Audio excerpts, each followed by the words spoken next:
kékeré nínú ẹ̀ṣẹ̀ kékeré nínú ẹ̀ṣẹ̀ kí o lè súnmọ́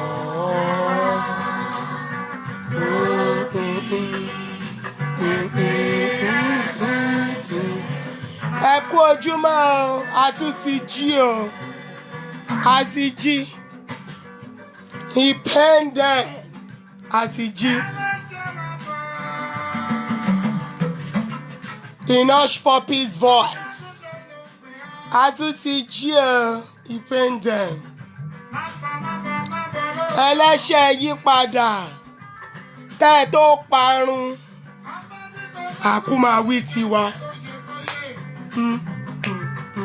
Ẹ kú ojúmọ́ o mo kàn fẹ́ sáré polówó ọjà ni o. Ojúmọ́ ire o àbùsí Òdùmarè. Good morning, please share. Mo kí gbogbo wa káàbọ̀ sórí ètò yìí. Mi ní pẹ́. CQ Beauty Haven, thank you so much. I appreciate you. God bless you. I appreciate all my lovers. Ojúmọ́ ire tó mọ́ wa lẹ́ni àmọ́ wa sówó àmọ́ wa sáyọ̀ àmọ́ wa sálàáfíà. Ṣé rọ́dún inú ìfọ̀kànbalẹ̀ láti máa ṣe inú wa máa dùn ayọ̀ wa kún. Ẹ tètè lọ ṣe shopping rap gift àwọn ọmọ yín ṣe oúnjẹ ọdẹ oúnjẹ nọ́ọ̀sẹ̀ àwa tá a fẹ́ ṣe overtime ń jọ ọdún àti boxing day ká tètè lọ pa double àwọn kan triple lọ ń pa so ọlọ́run á bá wa fi èrè sí iṣẹ́ wa ó di dandan. Thank you so much. Thank you. Good morning Princess Kewatomi. Good morning Arike, Mustapha Taiwo, everybody on here. www.ckbeautyhaven.com ibi tí ẹ máa lọ nìyẹn tí ẹ ti máa lọ ra gbogbo èròjà ìpara tó máa jẹ́ kí ara yín dán tí ò ní kù síbì kankan. Tí ẹ bá ní any skin issues wá bá yín treat ẹ̀ torí 100% organic ní gbogbo nǹkan tí wọ́n ń lò ewé àtẹ̀gbò ni tó dẹ̀ ń jẹ́ kéèyàn funfun tó o bá fẹ́ glow wà ń bẹ̀ tó o bá fẹ́ funfun wà ń bẹ̀ tó o bá kàn fẹ́ máa kó fẹ́ tone ó fẹ́ brighten up ó wà ń bẹ̀ ó fẹ́ exfoliate ó wà ń bẹ̀ so egbò àti ewé ni wọ́n ń lò láti fi ṣe gbogbo nǹkan ìpara wọn kò ní bara yín jẹ́ rárá. Go on their website and place your order. Ẹ ṣé mo dúpẹ́. Kódà kò ń ṣe CQ nìkan ni ó fún mi lẹ́bùn gbogbo ẹ̀yin tèmi gan tẹ́ ẹ wò pé tó yẹn ó dìsáàfù ẹ̀bùn jẹ́ ẹ̀ fún ẹ mò ń gbà owó nìkan náà mo lè gbà lè gba nǹkan kan mi kẹ́ ẹ post sádírẹ́sì mi lè gbà yẹn ẹ lè ní wá gbà ní títí o ń gbà ẹni wọ́n bá dẹ̀rò pé yóò fẹ́ ṣe ń ka ó dìgbà yẹn náà so ẹ ṣé mo dúpẹ́. Christmas gift ò gbọ́dọ̀ tán síbẹ̀ kó máa rolling ni. Tèmítọ́pẹ́ Àlùgbà good morning my sister. So ìyẹn bẹ́ẹ̀ mo fi tì sí ẹ̀gbẹ́ kan iléeṣẹ́ tiwa ń bí gbogbo èròjà fertility gbogbo èròjà endometriosis hypertension diabetes fibroid uterus gbogbo nǹkan tẹ́ máa fi treat gbogbo ilé ọmọ yín ojú ara yín health yín gbogbo ẹ̀ la ní ń bí sexual products ani kayamata which is sex sweeteners ani so gbogbo bracelets pátápátá la ní gbogbo bracelets la ní tó ń dowó tó ń dọ́là tó ń open ọ̀nà tó ń jẹ́ kéèyàn tà tó ń fìyàn lọ́kàn balẹ̀ gbogbo àwọn èèyàn tí ọ̀dà àárọ̀ yìí ọ̀dà ló jí mi ṣe rí mo love free advert tó ń ṣe fún mi lọ́wọ́lọ́wọ́ yìí inú mi ń dùn gidi torí Instagram ló tún ti pè mí láàárọ̀ ìtọ́ tún ti ọ̀dà orí Instagram yẹn gangan ló ti pè mí àwọn bíi mẹ́rin and like 4 people called me on Facebook so I am loving it. I am loving the free advert. Continue. I told you yesterday, kò ní dá fún yín tẹ́ bá sọ̀rọ̀ mi. Continue. And ìwọ tí wọ́n ń kọ́, ìwọ tó attack mi tí wọ́n ń kọ́ ẹ pé kó máa lọ sọ́dọ̀ GP, kó máa lọ ṣàyẹ̀wò. Ẹ ṣé àbí o sister Tèmítọ́pẹ́. Ìwọ tí wọ́n ń kọ́ tó attack mi yẹn tọ́kọ ẹ pé kó máa lọ sọ́dọ̀ GP lẹ́ẹ̀mẹ́wàá nítorí ń fún ẹ gbogbo ẹ̀ ń dùn ẹ̀. Èmi ti bẹ́ẹ̀ mú gbogbo evidence yẹn. Mo ní lọ́wọ́. Gbogbo tó ń ṣe pátá ni mo mọ̀. Gbàgbé bóyá ṣẹlẹ̀ o. Gbogbo tó ń ṣe pátá ni mo mọ̀. Ibi tó tún ti sọ, ó mọ̀ pé ó ti shoot ara in the foot. Èmi kàn ń ta ẹ́ lólobó ni. Ipe kò yé sọ̀rọ̀. Ṣé o rọ̀rọ̀ tó máa ń sọ yìí? Òun ló ń wa kòtò fún ẹ. Ibi tó ti mú, tó dé láti hospital tó lóògùn ẹ. Mo ti bẹ́ẹ̀ mú. Mo ti bẹ́ẹ̀ save ẹ. Mo ti jù sáwọn ọlọ́pàá. Àwọn tó jù wá lọ. Gbogbo bó ṣe lọ sọ́dọ̀ GP, bó èmi rí ẹ o. Wọ́n ya fọ́tò ẹ sí mi daily. Gbogbo bó ṣe ń kígbe. Because ẹni tó rí bá ń fọ́, tẹ́dọ̀ bá ń dùn, tójú ń dùn, kò ní máa wá sórí social media, kò ní máa rìn kiri, kó máa fa trọ́lì kiri, kò ní máa wọ ṣọ́ọ̀bù oníṣọ́ọ̀bù lọ máa sọ̀rọ̀. Ṣé ní gbogbo àwọn tó ń sọ̀rọ̀ fún pátá ló ń get back sí mi? Èmi sọ fún ẹ pé ní Woolwich, ìyá ni mo jẹ́ ní Woolwich yìí. Ìyá ni mo jẹ́. Gbogbo ọ̀rọ̀ tó ń sọ pátá ni mò ń gbọ́. Gbogbo àwọn tó kó tirẹ̀ èèyàn mi ni wọ́n. Gbogbo ẹ̀ ni mo ní voice recording. Ṣó ti yé ẹ? Máa sọ lọ. Ìwọ ló lọ́rọ̀. Ó mọ̀ pé mo ti sọ fún yín lánàá pé ìgbé kíké níṣẹ́ yẹn máa kẹ́kù ni. Ẹ máa wá fi ìgbé kíké yín yẹn, ẹ wá fi kó ara yín lọ sẹ́wọ̀n. Ṣé ọ̀rọ̀ àwọn tó ń tì ẹ́ yẹn, tó ń tọrọ oúnjẹ lọ́wọ́ ẹ, tó ń tọrọ ẹja, tó ń tọrọ edé, tó ń tọrọ jàtìjàtì tó ń ta, tó ń yẹ ẹ lówó, tó ń yẹ 20 pounds, tó ń dáṣọ rú ẹ. Abánidá kò ní bá ní débẹ̀. Kò dìyẹn sọ́wọ́ òsì ẹ kó má fi jẹun. Ṣó ti yẹ? Ó mọ̀ pé mo sọ fún ẹ wípé mi ní sọ nǹkan kan mọ́ fún gbogbo yín níbẹ̀ yẹn. Mi ní sọ nǹkan kan mọ́ fún yín. Gbèmí fẹ́ kó mọ̀ pé gbogbo step tó ń take, gbogbo ọ̀dọ̀ GP tó ń lọ tó ti ń complain, gbogbo ẹ̀ lèmi ní. Gbogbo ibi tó sọ pé ológun ẹ pátá ni mo ní. Kò sí nǹkan kan tó máa ṣẹlẹ̀. Lọ kọ́lẹ̀, kò forúkọ mi sí, kò sáyẹ̀nsì. Ṣó ti yí ẹ? Kò sí. Gbogbo apá tó gbé pátá wọ́n ń sọ fún mi ni. Ìwọ kọ́ ló fún mi níṣẹ́, ìwọ kọ́ ló máa gbà. Mo sọ fún ẹ. Wọ́n ti ẹ̀rí tí ẹ rò. Ṣé orí gbogbo nǹkan tó ń ṣe yẹn kàn waste effort ẹ ni? O kàn ro ẹjọ́ wẹ́wẹ́ ni. O ro ẹjọ́ ẹ. Wọ́n bẹ̀ dà sẹ́yìn àbọ̀ ni. Ẹ̀yin tèmi ẹ ṣé mo dúpẹ́. Justice for Tonyenye. It is taking place. Ó dẹ̀ máa le gan, ojú gbogbo wa ló máa rí. Ẹ support èèyàn ti yín. Ẹ má yẹ ká fẹnu lásán ṣe àtọ́jú. I love you, àṣekídí kan. This is the time to act. Ṣé rí cyberbullying, mo ti sọ lé níjọ́ yẹn wípé the first thing you do is report to the police, collect your evidence. Then ṣé rí gbogbo wọ́ọ̀lù tó ti ń ṣe ìbàjẹ́ yìí, ẹ máa pull it down. Gbogbo page wọn ló láti wálẹ̀ pátápátá tí ò kẹyọ kan. Gbogbo àti YouTube ni o, àti whatever ni, ó máa wálẹ̀. Ó máa wálẹ̀. So àwọn ìgbésẹ̀ tẹ́ máa ṣé rí gbogbo bí tó bá ti ń bully yín, ẹ máa mú wálẹ̀ ni. Ẹ máa mú wálẹ̀ ní sẹ́. Ìpèsè àwọn people kò yẹ kí wọ́n wà lórí social media. A máa mú wálẹ̀ ni. Ibi tẹ́ ti ń ṣèbàjẹ́ yín, ó láti máa wálẹ̀. So ẹ má yẹ ká fẹnu ṣe. Gbogbo wa láti pé bíríkótó láti ṣe iṣẹ́ yìí ni. It is not some torí gbogbo wa náà láti bully one way or the other. Gbogbo wa láti bully one way or the other. So àwọn ọ̀wà àbàjẹ́ yìí ó láti dẹ́kun. Sister Maka Glory, good morning. Good morning, everyone. So, yes, God got my back. Sister Alien, thank you. So, ẹ jẹ́ ká jọ ṣe. mo dúpẹ́ lọ́wọ́ everybody fún support yín. I appreciate you all. God bless you. Ọjà máa dé lọ́sẹ̀. I'm just waiting for them to tell me that my food stuff is here. So tó bá ti dé, màá gbà. Then I will do a show, obviously. You will see. Èmi ò ní gbé pamọ́. Mo máa fi gbogbo ẹ̀ hàn yín tó bá ti dé. Ẹ ṣé mo dúpẹ́ o. Ẹ bá wa rajà o. Sexual products, spiritual products, herbal products, organic turmeric, organic rose petals, pomegranate, bay leaf, everything is 100% organic nílé iṣẹ́ wa.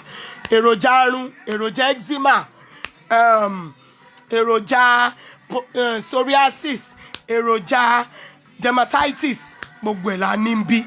So tó jẹ́ 100% organic. So get in touch with me. Thank you so much, Sister Temitope.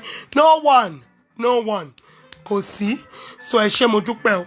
Thank you for the advert o. Mo dúpẹ́ lọ́wọ́ yín o. Ẹ máa bá mi ṣe advert mi lọ. Mo ń love ẹ. Gbogbo àwọn èèyàn ló ń pè mí pátápátá tó rajà. Gbogbo àwọn tó ti rajà lọ́wọ́ mi wọ́n tún padà wá. So ibi tẹ́ ti mú òfò nìyẹn. Òfò torí pé wọ́n bá yín rajà mọ́. So you now think that I'm the next victim. I am not part of your fracas. For 4 years, me bá yín dá sí. So I am not still part of it. Gbogbo ẹnu ni mo fi ń sọ. I am not part of it. You are bored of gbogbo àwọn tó ti ń bully. So you now thought, oh, who is the next person? Oh, my God, that is such a pepper or mean load. So you now thought that, oh, this is the high time. Tòyẹ́yẹ́ ló kàn. Èmi á sọ fún ẹ pé mi ń ṣe part of the fracas. Ìlara ló ń pa ẹ́. Envy ló ń pa ẹ́. O dẹ̀ máa kú. O máa kú oró. Bí ajá ṣe ń kú tòun tògbórú ẹ̀ o máa kú. O máa di ẹbọra tó ń jẹ lẹ́bẹ̀ẹ́ ògiri. Bẹ́ẹ̀ ni mo sọ fún ẹ. O máa di ẹbọra tó ń jẹ lẹ́bẹ̀ẹ́ ògiri. O máa di ewúrẹ́ jẹlẹ́jẹlẹ́. O máa di àgùntàn jẹmọ̀jẹmọ̀. Bó ṣe wà yẹn. O máa kú bí ajá ṣe ń kú tòun tògbóró ni. O máa kú sórí envy àtìlá. Mo ti sọ pé pọ́nà tí ló máa pa ẹ́. Ọlọ́run gbogbo ayé ti rí pé lára ni. So far. Ṣé o rí gbogbo wèrè tó ṣe lánàá yẹn? Ìlara ni. Envy ni. Ẹni ńlá ló ń ṣe ńlá. Ìwọ náà dẹ̀ máa ta tiẹ̀. O ṣe mú food stuff mọ́. Mú food stuff mọ́ now. Ojú ọ̀run tẹ̀yẹ fò. Live and let live. Live and let live. This is my own calling. It's been my calling for so long. So long. Èmi ni mò ń wò pé, you know what? I'm not doing this. I don't have time. I want to work because I'm a professional. I have to work. By the end of the day, kíni yẹn sọ wípé sẹ́, fún bó wàá bá mi, èmi fúnra mi màá wá bẹ́ẹ̀. Ó dẹ̀ wàá bá mi lórí platter of gold. Níbi tí gbígbà àdúrà àti ewé àti egbò tí ń jẹ́. Ó dẹ̀ wàá bá mi lórí platter of gold. Kíni yìí ó rán nínú ìdílé mi. Ewé àti egbò yìí. Inú ìdílé mi gangan ló ti rán. Èmi ni mo gbé tì ní pé mi ì ṣe. Gbogbo ẹ̀ ni mo ní. Àlùdí àpàdé ẹ̀ ọwọ́ mi ló wà. Mo decide láti máa ṣe ni. But ipe nílànà ti Christianity àti ìlànà dúdú méjèèjì lọ́lọ́run fi rọ̀ mí lọ́rùn. Nínú ìdílé mi ló ti jáde. Ṣó ti yé ẹ. So mi ṣe mistake iṣẹ́ tí mò ń ṣe rárá. Ntọ́lọ́run pè mí fún gangan ni mò ń ṣe. A bẹ́tà kò ṣe ntọ́lọ́run pè ẹ́ fún. Kó má bàa tó bá jáwọ́ wá jásẹ̀. Ó mọ̀ pé mo ti ní kó kọ déètì àná sílẹ̀. Tí ò bá jáwọ́ nínú ìwà àbàjẹ́ tó ń ṣe, ó máa jásẹ̀. Ó máa jásẹ̀. Very, very soon. Mo dẹ̀ gbọ́n wọ́n lẹ̀ ń pelé. Ẹ mọ̀ pé ọwọ́ ti kọwọ́. Gbogbo àwọn tẹ́ ń pè yìí tó àtáàkì mi yẹn náà. Àti ape. Wọ́n lẹ̀ ń pelé lórí ọ̀rọ̀ mi Olúwatóyìn. Èmi ọwọ́ ti kanwọ́. Wọ́n ti sọ fẹ́mi. Má worry. Sórí gbogbo tẹ́ ń tọrọ fúnra yín yẹn, ó máa rí bẹ́ẹ̀ fún yín àtàwọn ọmọ yín. Mo ti ní kó bá yín ṣáàmì sí. Wọ́n máa bá yín ṣáàmì sí. Wọ́n máa ṣáàmì sí fún ẹ. èmi ti pe èṣù lọ́wọ́ ẹ̀ sí ẹ̀ abániwọ́rọ̀ bá rí dá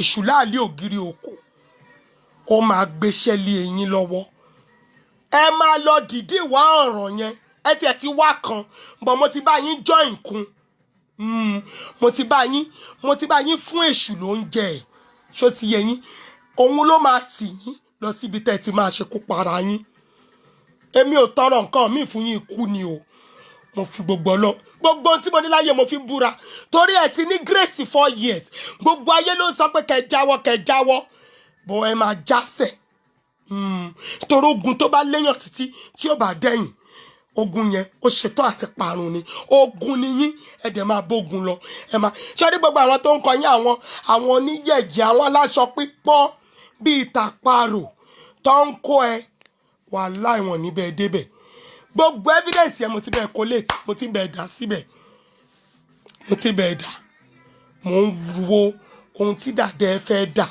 ṣó ti yé ẹ mo ń wo ohun tí dàdẹ tó fẹ́ dà ohun tó fẹ́ ṣe ni mo fẹ́ ṣé o mọ̀ pé gbogbo ipá tó ń gbé ibi iṣẹ́ mi ni o everything ni kò wọ́ọ̀kì fún ẹ kò wọ́ọ̀kì fún ẹ rárá kò wọ́ọ̀kì fún ẹ o ò lè rí ṣe torí ọlọ́run yìí kò ń ṣọba àká kò dẹ̀ wà lẹ́yìn alábòsí adúró gbọ̀ngbọ̀n lẹ́yìn aṣòtítọ́ ni àdàbí tí n bá ṣẹ̀ àbí mo cross boundary mi sí yín ló kù but tí n bá cross boundary mi sí yín ẹ máa kúkú òjijì ikú yẹn lèmi ń tọrọ fún yín kẹjẹ ká ní sinmi ikú yẹn ni láìpẹ́ ìdẹ́ ní fún yín ẹ má sun ẹ̀ ní jímọ́ ẹ̀wí ayé ti wí ẹ̀gbọ̀rún ti gbà gbogbo àwọn tó wà láyé àti lọ́run wọ́n ti bá yín fàṣẹ sí ó mọ̀ pé mi máa ń sọ tàṣẹ ni torí ọmọ aláṣẹ ni mí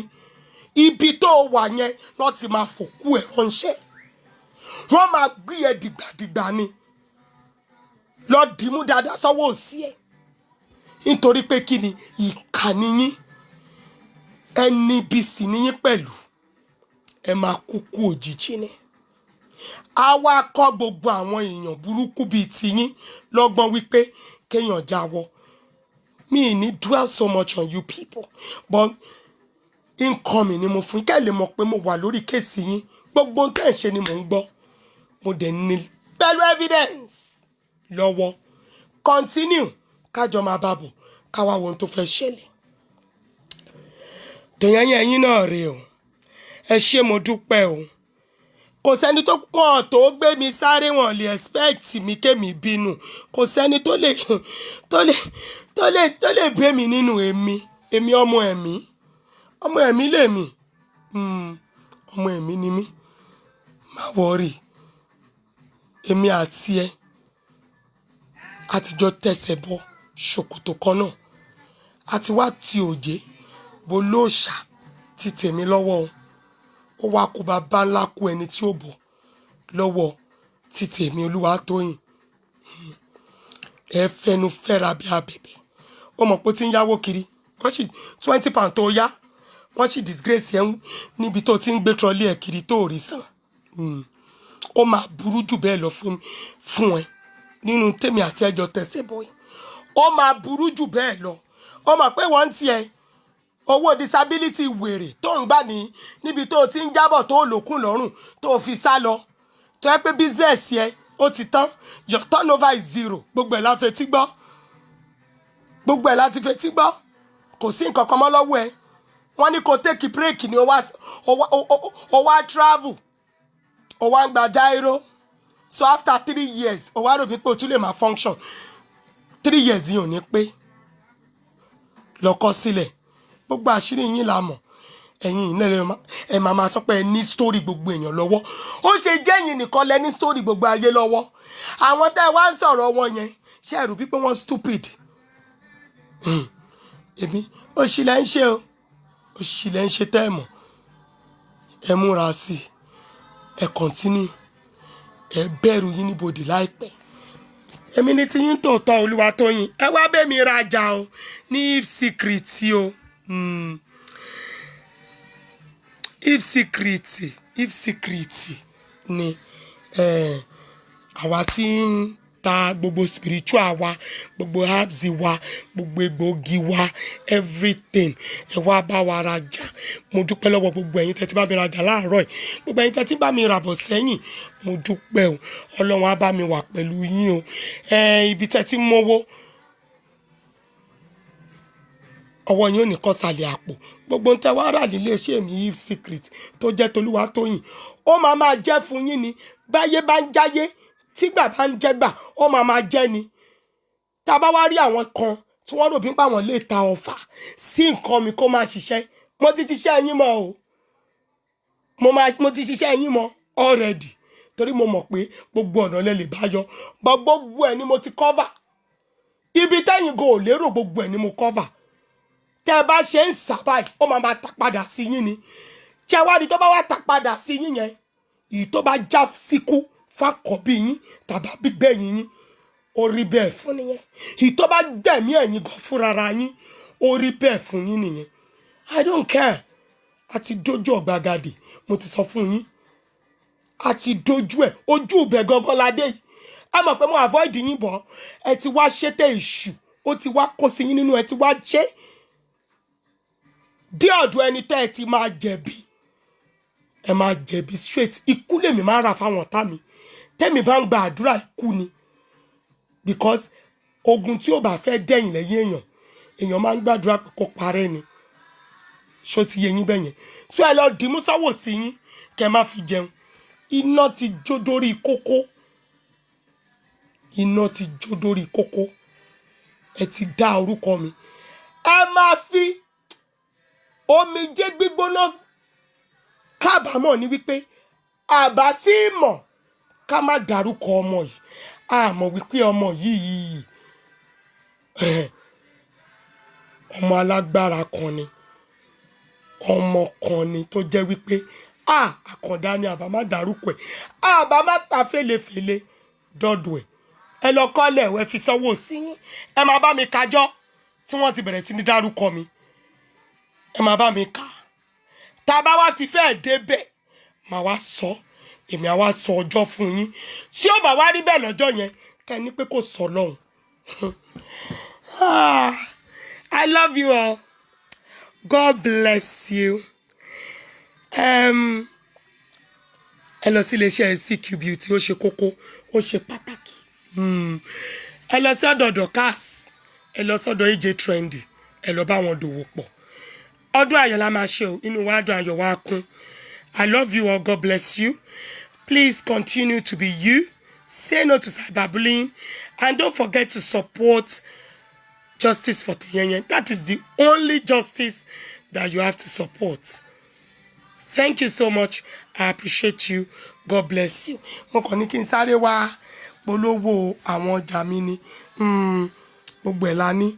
Gbẹ̀yìn tẹ́ ṣẹ̀ṣẹ̀ bímọ, hypertension, diabetes, gbẹ̀yìn tẹ́ fẹ́ àtẹ̀kọ́lẹ̀ gbọ̀ngbọ̀ngbọ̀n ẹ̀yin ọkùnrin, àní lọ́wọ́, Kuchi skin tea wa, Kuchi disinfecting tea, uterus tea, fertility tea, fibroid tea, gbogbo ẹ̀ la ní. Ẹ ṣé mo dúpẹ́ o. God bless you so much. Mo mọ̀ pé a ti ná owó gan ní oṣù yìí. Gbogbo bí tá a ti mówó náà, àbùdíntolóko àbùdíntolọ́sà, ẹlẹ́dàá àwọn tá a ṣoore fún, àwọn ọmọ wa tá a ra gift fún, gbogbo àwọn tá a fún ní nǹkan á fọ̀pọ̀ rọ́pò fún wa.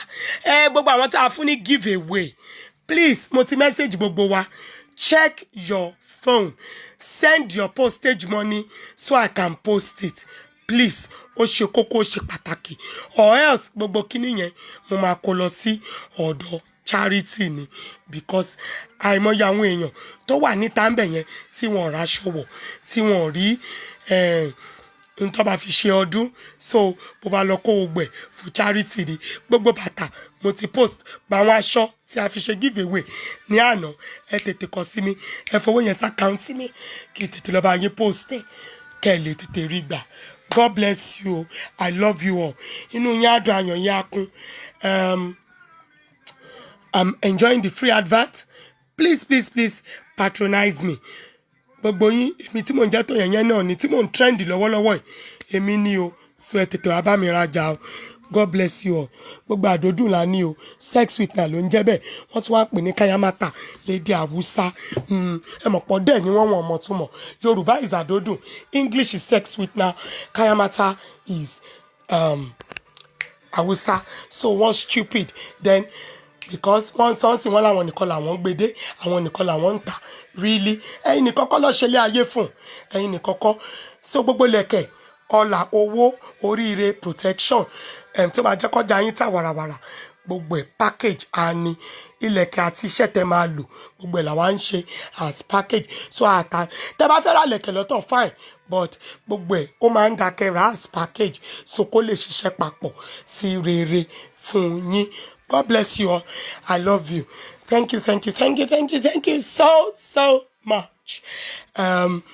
Inú wa dùn, ayọ̀ wa kún. Good night, good morning, good evening, good afternoon, wherever you are.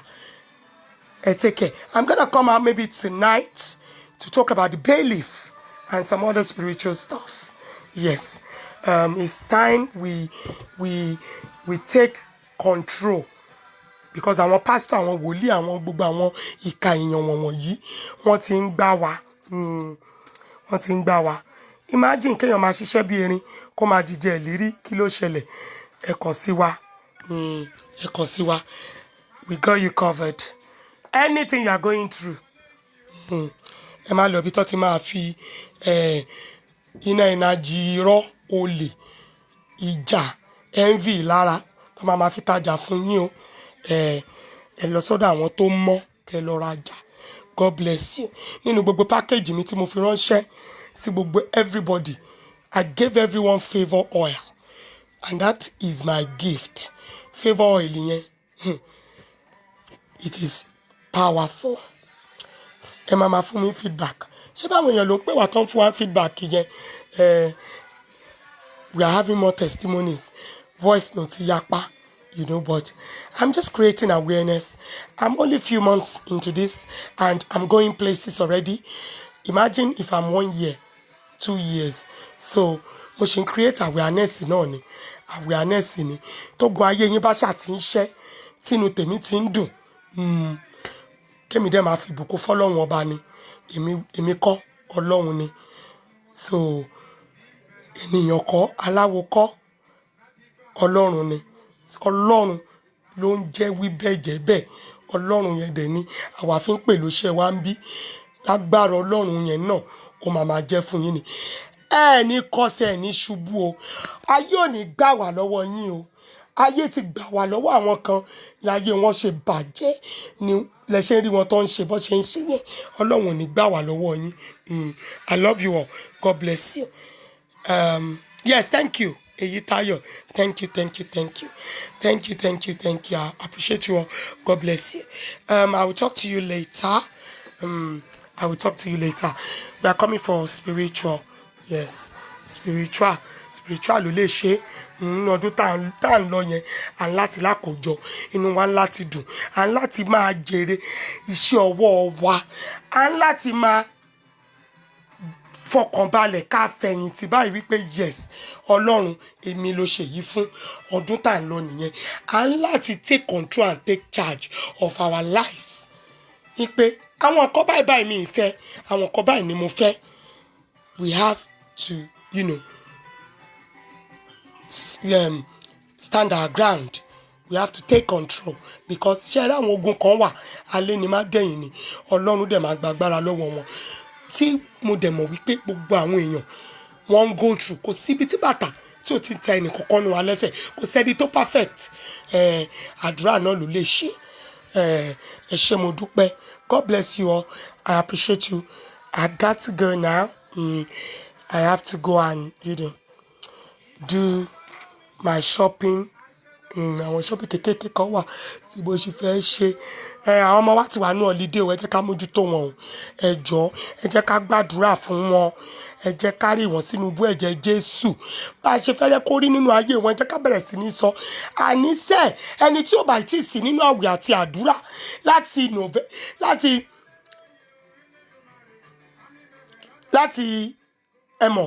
àwọn mọ́ǹtì bàbàbà yẹn, láti September, October, November, December. Tẹ́ bá tí ìríra yín sínú àwẹ̀, èmi ò mọ bẹ́ẹ̀ ṣe fẹ́ ṣe o. Mi mọ bẹ́ẹ̀ ṣe fẹ́ ṣe o. Àwẹ̀ àtàdúrà ló lè ṣe o. Ẹ̀dẹ̀ ń láti jáde sáwọn ọ̀rọ̀ yín. Ibi kọ̀ọ̀kan tó kù, ẹ ń láti jáde sí.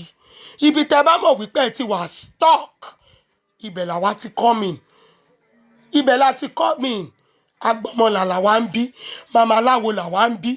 Àwa ń ṣẹ́ owó ń bí ni. Gbogbo ògùn asthma, gbogbo ẹ̀ la ní. Gbogbo ẹ̀ la ní. Gbogbo tó ń kí ọ cancer, tó ń kí ọ everything. Gbogbo ẹ̀ la ní ń bí. Ewé àtegbò yìí ni.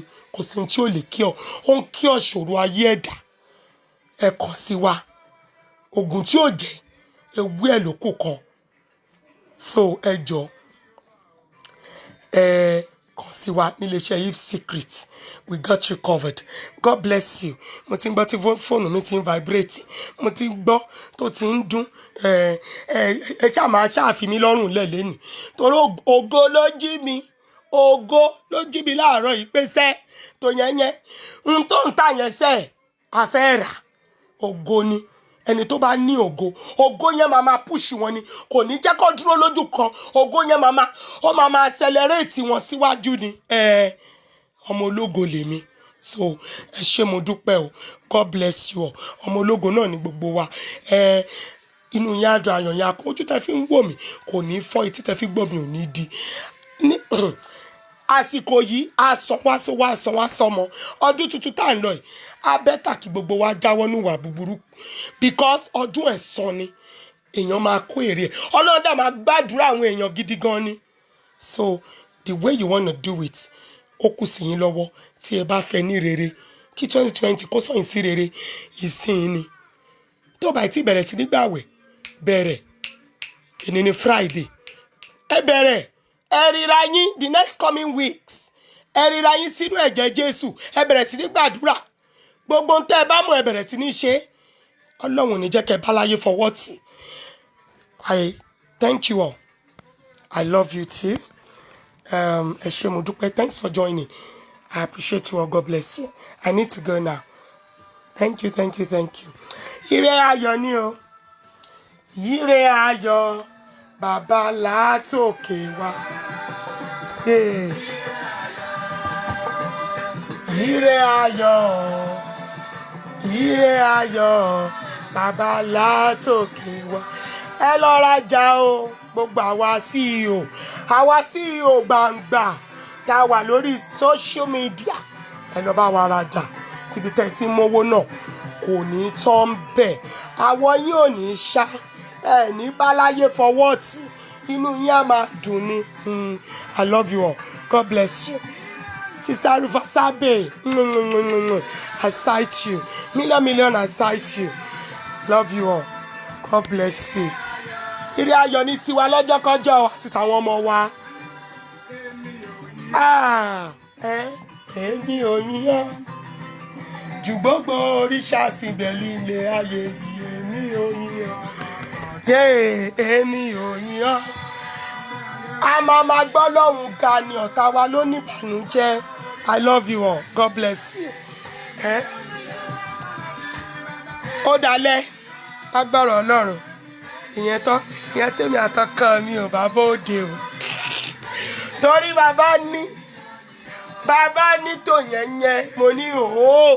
Ó lóun máa fi ìfẹ́ bá tiẹ̀ jẹ́. Mo lọ ṣe ọkàn mi. So, I might not be available. Don't worry. But I intend to, stay home, watch films today, and, bring some spiritual stuff to our hearing. Nta lè ṣe fúnra ra wa tó dẹ̀ máa ní effect. Gbogbo ẹ̀ ni mo máa mú wá. I thank you all. God bless you. Ẹ ṣé o. Mi ò yìn ọ́. Jù gbogbo òrìṣà ti bẹ̀lì ilé ayé yìí.